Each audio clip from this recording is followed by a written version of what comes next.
तो सीएम सुक्खू का विपक्ष पर जुबानी प्रहार किया। सिर्फ वॉकआउट के लिए सदन में आता है विपक्ष। सीएम सुक्खू का बयान। इस बीच विपक्ष को लेकर विपक्ष प्रदेश की आर्थिक स्थिति पर प्रस्ताव लाया था। प्रश्नकाल के बाद भी चर्चा में शामिल नहीं हुआ विपक्ष। मुख्यमंत्री का बयान। दो धड़ों में बटे नजर आ रहे हैं विपक्ष के एमएलए। यह बयान दिया है मुख्यमंत्री ने। तो नियमों के अनुसार विधानसभा चलाई जानी चाहिए थी।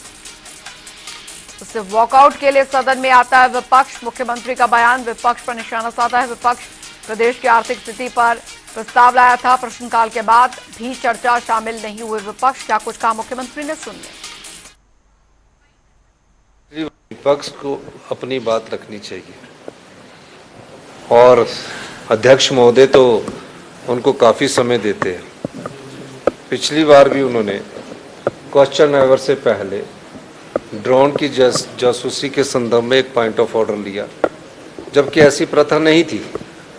उन्होंने उसको भी बदला और माननीय प्रतिपक्ष के आदर करते हुए उन्हें पॉइंट ऑफ ऑर्डर दिया। माननीय विपक्ष को यही नहीं पता लग रहा है कि उन्होंने करना क्या है।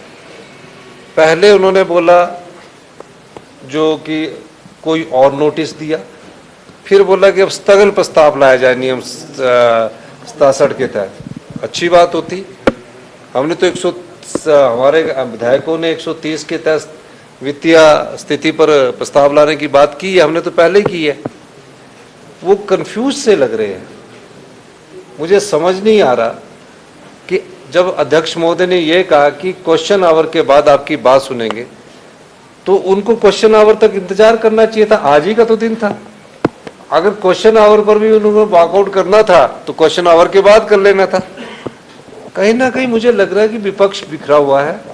अब इनमें नेता कौन है यही नहीं समझ आ रहा कि किससे बात की जाए, क्योंकि एक बात कुछ और करता है, दूसरी बात कुछ और करता है। तो विपक्ष का दिवालियापन सामने नजर आ रहा है। तो मैं ये कह सकता हूँ कि भारतीय जनता पार्टी जनता के मुद्दों को उठाकर नहीं बल्कि वॉकआउट करने के लिए विधानसभा में आते हैं।